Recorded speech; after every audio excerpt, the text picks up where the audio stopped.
To Grace, my future wife, Part 21, my last letter. March 30th, 2024, 5:26 p.m. Dear Grace, I've written a shit ton of words for you, Grace. Yet, you fail to grace me with your presence. Why? Are my words not good enough for you, Grace? I'm kidding. I know all this crap. I know all this is crap, and I won't see you until I write something that makes you laugh. I get it. It's my problem. Doesn't matter how good looking I am. All you want is the laughs, right? Or am I wrong? It seems like you're using me, like Movie Grace uses Movie Dave. Grace. I really wished I used a different name. I really wished I used different names for the movie idea. Grace. Movie idea. Untitled. Continued. Day 4, 2:35 a.m. David retrieves the first of the Chinese leftovers and sits on the couch consuming noodles while Grace sleeps under the covers. 2 hours earlier they made love, again without protection. David is unable to sleep. David is unable to control his emotions around Grace. He wonders if this is temporary or permanent. Sorry, I'm going to edit this one along the way. David quietly. Grace. Grace doesn't move. David doesn't expect or want her to move. He wants to speak to her without a response. I know you're going to drive me crazy the rest of my life, and I really should just leave right now and move to another city where you can't find me, but what, David? You're awake? I am. How are you? I'm fine. Can't sleep? Can't stop thinking about you. This. Us. Everything. Come back to bed, David. I'm eating. Eat in bed then. Eat in bed with me then. Crumbs. It's fine. I can live with a few crumbs. Like me? Yes, you are my crumb, David. Again with the Davids. It's hard for me, Dave. Sorry, it's not your fault. I'm not used to hearing my name. There are a lot of Davids in this world, yes? It was a popular name. Jews and Catholics can't get enough of it. Which are you? Neither. Although if I had a choice, I'd pick Jewish over Catholic. Why? Why are you getting me to talk, Grace? It helps. Helps me or you? Both of us. You don't agree that we need to talk this out? I agree. Then either let me talk or tell me what you really want to say.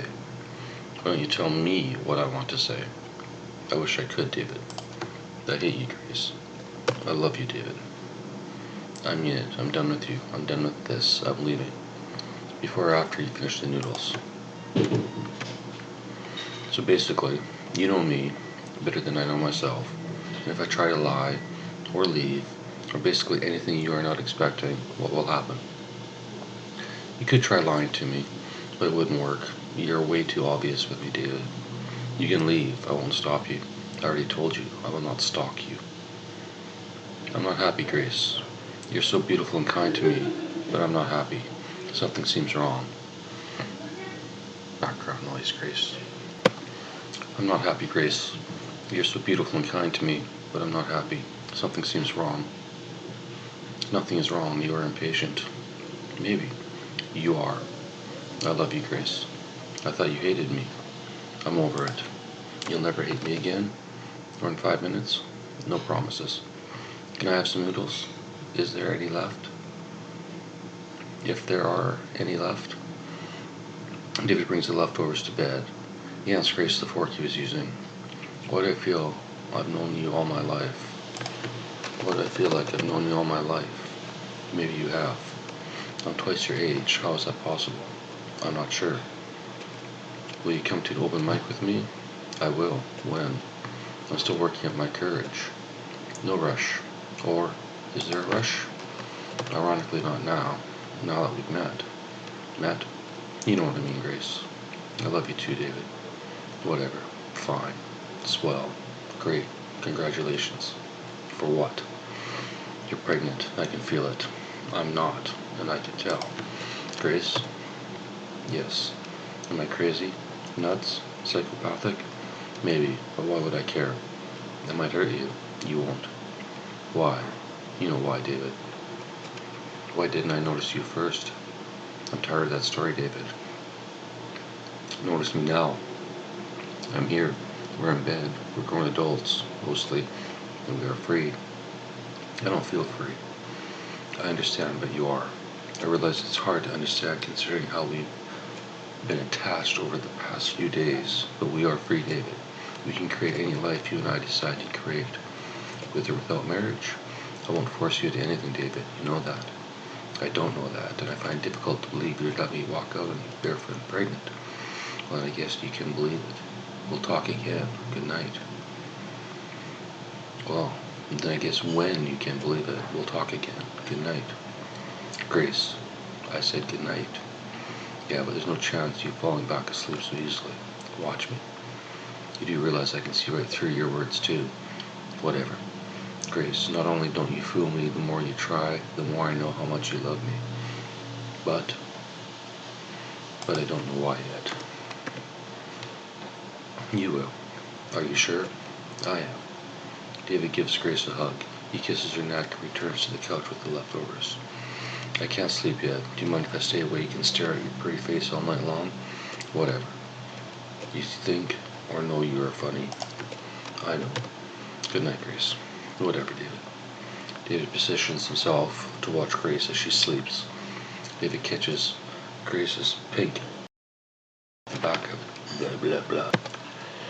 David catches Grace's pink sweater hanging off the back of a chair and wonders, how can I be so lucky? Life doesn't work this way. People don't meet this way. They should, but they don't. I know it's real. I can see it in her eyes. Now, she looked me in the eye, but in the library, it was a struggle to catch her eye. Now she looked me in the eye, but in the library, it was a struggle to catch her eye, without being obvious at least. At the library, I could have swore she was avoiding me on purpose. Although, to be fair, she is pretty as fuck, and guys must try and catch her eye all day long. I remember once, when I was more attractive, women would look at me like that sometimes. A long time ago, though. The concept is foreign now.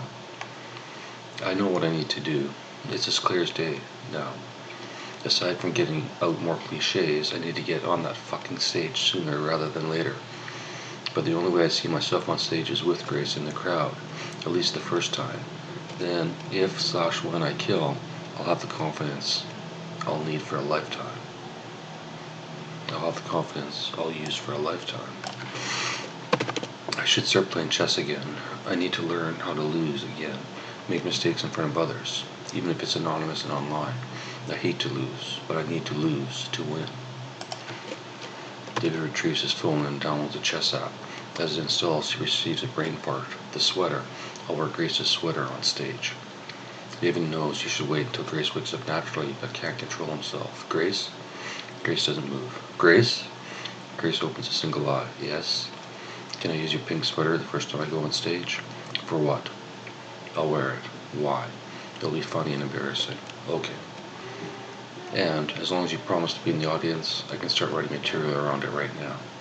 I'll be there if you'll have me there. So, it's the only way the sweater jokes work. And I'd love to have you there. In fact, as of this moment, I can't see it happening any other way. Can you? It seems that way, David. Thank you, Grace. I assume you're not coming back to bed? You're going to stay up and write everything out? Do you mind? Do I need to handcuff you to me so you don't run off? Why would I run off? David, I'm teasing you. What do you mean? I'm teasing you and testing your response.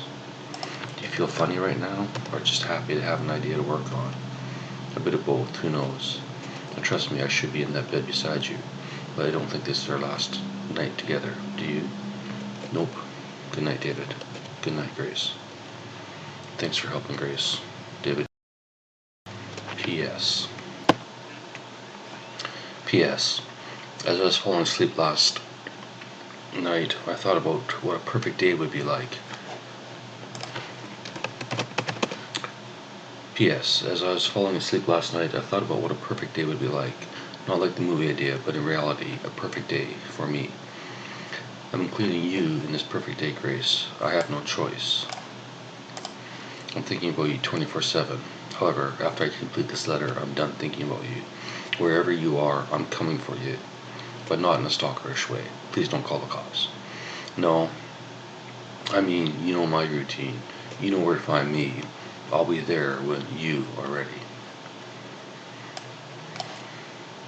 Plus, although I'm about to outline the most ridiculous fantasy ever, although I'm about to outline the most ridiculous fantasy day ever, I will hold you to none of it. Pick and choose like a buffet if you like, or ignore it all. It doesn't matter. This is the last letter, last movie idea, last story idea, last everything. My Perfect Day by David Joseph. I write until I'm so sick of the subject I want to puke. If I was a successful writer, my advice would be do the same. Write until the thoughts out of your head and onto paper, the computer, your phone, thin air, whatever. Get it out of your system. I'm in love with a stranger and I don't know why. Would be a good name for a book. My Perfect Day. 1. After a night of perfect peaceful sleep, I wake at sunrise to a beautiful golden light illuminating my room. A certain orange light I remember from my youth, but have not seen in years or decades. 2. I feel refreshed, not sluggish, ready to be awake, be a part of society, be near her. 3. I nearly jump out of the bed with energy, substantial teenage energy. 4. I make my bed. The sheets are smooth but not perfect. Time is burning. 5. Before I head to the washroom, I stop at the mirror to brush my hair in case someone is in the hallway. I listen. I hear no one, but. 6. As I unlock my bedroom door, I stop and wonder, will she be there? Her, in the alley? No, it's impossible. Yes, anything is possible. Was she there yesterday? No. Tomorrow? Unlikely. But maybe. 7. I listen again. Coast is clear. I open my door and walk towards the bathroom. I look through the window into the alley, and yes, she's there. It's her. She's waiting for me. 8. You look up at the window and wave. Acknowledge me. 9. My heart begins to pound. I recall the previous night. I confirm I have no hallucinogenic substances in my system. I don't pinch myself. My entire body surrenders.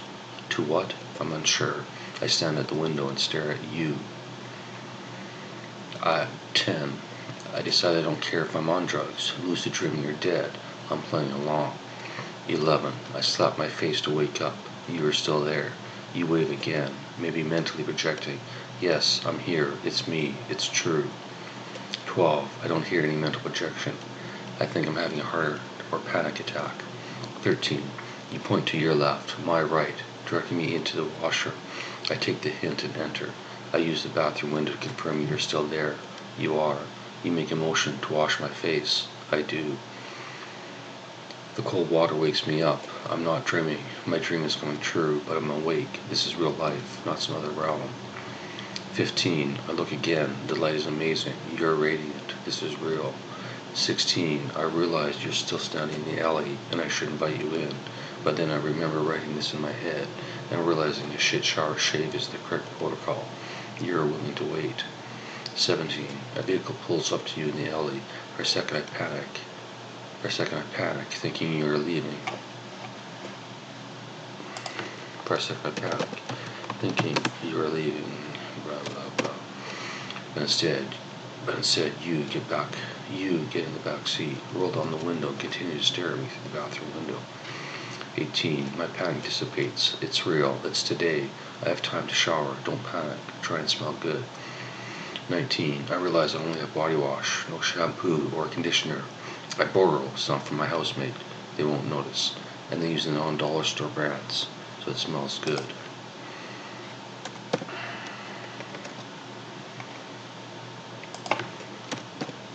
Non-dollar store brands, so it smells good. 20. Before I take my clothes off, I close the blinds in the washer. I take one last peek. You're looking at your phone and then back up at the house. You wave. 21. I enter the shower and throw up violently, but nothing comes out. I feel sick, ill, and drop to my knees. I drive heave in the shower until I begin to cry in pain or relief or both. I experience every emotion and no emotion simultaneously. I recover, but seconds later I erupt in chills. I'm freezing. I turn the shower unbearably hot to recover. I balance out. 23. I breathe. I take deep breaths. I want to exit the shower and check you're still there. I can't. Instead, I breathe. 24. It's over. I'm ready. I shower like normal. No need for anything special other than the stolen conditioner. I know my hair is a mess, but you insist on as is. But you insist on as is. 25. I return to my room, pick up my favorite t-shirt and jeans and get ready. It's just another day. Nothing special, I say to myself. 26. I panic. Are you still in the alley? I stick my head out the window. Yes, you are there. You wave to me again. I nod to acknowledge. 27. I place the cast from my broken hand into my backpack. If today is the day, I will be on stage in a few hours. 28. I have everything I need. I peek out the window. You're still there. I'm not crazy. Well, not about this. 29. I unplug everything in my room except the fridge. I may not be back for a while. 30. Normally I leave the window open. Today I close and lock it. I may not be back for a while. 31. I put my recycling into the bin. My pizza tray in the fridge. No other open food sources are in the room. It doesn't matter if I return. Today or ever. 32. I consider leaving the door unlocked and the keys in the bed, but I'm not sure. Maybe we'll be forced to live here, not at your place. I bring my keys, lock my door, and leave. 33. I confirm one last time, you are still there. You are. 34. I leave the house, walk up to the car, and enter opposite you. 35. You smile, hold out your hand, and help me into the vehicle. 36. The front seats are blocked from view by black plexiglass. You whisper in my ear, we are alone. 37. We embrace and cry like old friends or long-lost lover. We release our emotions. 38. The vehicle drives. We wait for each of us to calm. We catch each other's eyes. We laugh. 39. You ask me, where to? It's your perfect day. 40. I respond, is everything in place? 41. You respond, yes. 42. You tap once on the divider. We receive 2 taps in return. 43. Me. Are you hungry? 44. You. No, but there will be food at their office. 45. We arrive at the publisher's office. You/our book is on display in the boardroom. It's titled You and Me. 46. I nod to you in agreement with the title. I don't introduce myself. Everyone knows who I am, who you are, who we are. 47. Me. Is everything ready? 48. The CEO of the publishing company.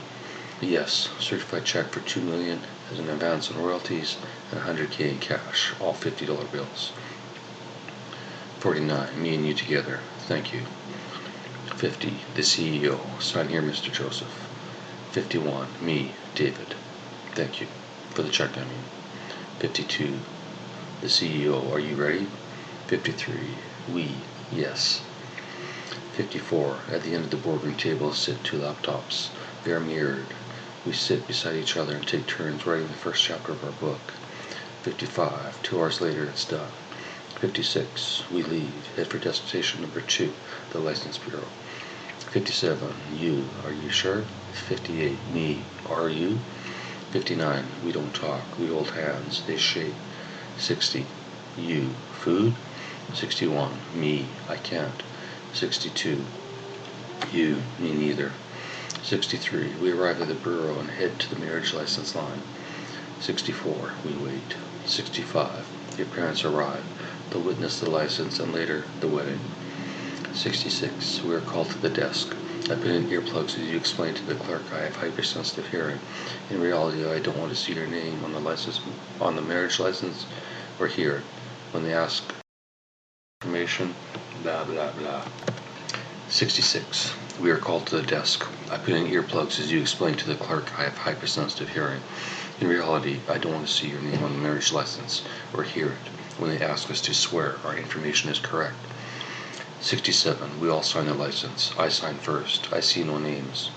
68. In the parking lot of the License Bureau, a friend of yours marries us. She signs and notarizes the license. Notarizes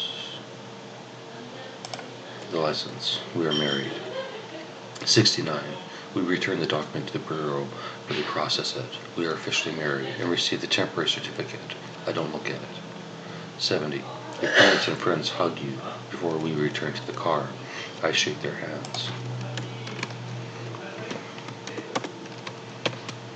71. We are driven to the bank. 72. We take a photo of us holding the check. 73. We open a joint account and deposit a $2 million certified check. We're given debit/credit cards with access to the full amount and an old-fashioned checkbook. 74. As we leave the bank, you ask, "Hungry?" 75. I reply, "Yes." 76. We stop at Starbucks for coffee and breakfast sandwiches. 77. We don't talk at Starbucks. Just eat and stare back and forth, like this is the most natural day in the world. Normal. 78. Our next stop is Revenue Canada. When we arrive, I ask, "Cash or check?" You respond, "Don't be a dick with the cash. Give them a check."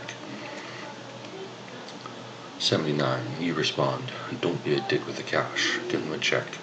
80. We wait in line to pay my tax bill.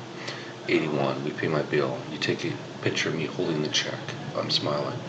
82. You save the photo as your background and ask, "Do you want to buy a phone?" 83. I say, "Do I need one?" And you respond, "No." 84. We both say, "Next stop," in unison.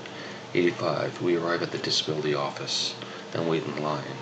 86. When we are served, I tell them I don't need it anymore, and I don't need it anymore, and to send me the bill for whatever I received in the past. They agree. 87. As we leave the office, I say, "Passports?" 88. You reply, "Passport." You reply, "Passport." I already have mine. 89. I squeeze your hand tightly as we ride in the back of the car. 90. I apply for a passport. 91. We head to the airport. We pick up my child. We laugh. We cry. We reunite. 92. We stop by the SPCA and play with kittens and future pets for an hour. 93. We take a detour to my doctor's office without an appointment. We wait until he comes out for his next patient, and I interrupt him. I show him the photo on your phone of you and I holding the check and zoom in on the amount. I tell him, "I told you so, Doc," and then walk away without his response. 94. As we leave, you mouth, "I'm sorry," to the doctor. I catch you and say, "Don't apologize for me. It's a full-time job." 95. You hold on to my arm. Feel better? 96. Me. Much. 97. You. Keep going? 98. Me. Yes. 99. We arrive at a hair salon and I get a haircut. I look 10 years younger and a million times better. I'm gorgeous. Stop by the 100. We stop by the dentist in the same strip mall and convince them to give me a quick teeth cleaning/whitening. They do. My breath smells better and my teeth are beaming. 101. Our next stop is the lawyer's office. They've set up a charity for us. We are the co-founders. Our friends and family are board members. 102. We sign papers and write a check to the charity for $1 million. 103. We name the charity Grace. 104. We arrive at a hotel where my offspring is staying and meet in the restaurant with your parents and additional friends, family, at your discretion. 105. Everyone eats, drinks, and is merry. 106. At 8 p.m. you remind me, time to sign up. 107. We all head to the comedy club in the hotel. It's called Gushers. 108. I sign up for the open mic. 109. You take your pink sweater out of your purse and hand it to me. 110. I retreat to the bathroom, put it and my hand cast on to prepare for my act. I use my hoodie to cover everything up. No pink showing, just the broken hand. 111. I get called up. My heart races. I feel the embarrassment rising. I'm wearing a sparkly pink sweater. I'm either a genius or an idiot. On the other hand, so far this has been the most interesting day of my life. What are the odds I fail now? This entire day has been a win. It took too fucking long, but it's been a win. 112. I kill. I absolutely kill for 3 minutes. I wait for the light, but it remains off. I continue. 5 minutes. 7. 9. And then the light finally comes on. I'm done. I'm happy it's over. And I'm out of material anyway. 113. Your friends are taping the amazing set and post it on social media. It goes viral. Everyone wants to know who you and I are. 114. The comedy show ends. You and I take a walk around the hotel block. Many homeless people exist. We hand out envelopes with money to anyone who we come across. We don't talk or ask any questions unless they communicate with us first. Most say thank you and on their way. We don't care what they use the money for. It's theirs. It's now theirs. Their choice. 115. We return to the hotel, say goodbye to everyone and head home, to your place or mine. It doesn't matter. We don't stay at the hotel. We don't need luxury. 116. On the way home, your phone lights up with DM requests for me to perform at different comedy clubs around the world. 117. When we arrive at home, we relax and prepare for bed. We are sent links from volunteers who work for our charity, handing out supplies and helping the homeless in a variety of ways. They send us their success stories, some written, some video, some audio. We spend an hour listening to their stories. 118. We change clothes and prepare for our first night together. 119. We spend our first night together. 120. In the morning, we check the charity's bank account. 121. It's empty. 122. We smile. 123. We've done it. 1,000 volunteers from our charity handed out $1,000 to 1,000 homeless individuals. We've done it. 1,000 volunteers from our charity handed out $1,000 to 1,000 homeless individuals. 124. You look at me and ask, ready to write chapter 2? 125. I kiss you. You have horrible morning breath. I say, yes. And by the way, what's your name? 126. Reply, my name is. 127. I reply, I love you. 128. The end. In case this is the last letter, I love you, Grace. David.